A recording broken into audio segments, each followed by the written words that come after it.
Баршаңызға сәлем. Бүгін сіздермен ши сорпасын дайындаймыз. Майды жақсылап қыздырып алып, пиязды араластыра отырып қуырамыз. Оның үстіне сәбіз қосамыз, теркадан өткізілген. Қызанақ қосамыз. 10-15 минут қуырамыз. Асылған тауық етіне картошка қосып 10 минут қайнатып аламыз.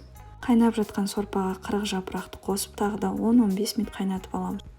Көкөністерімізді қуырылған қазанға саламыз.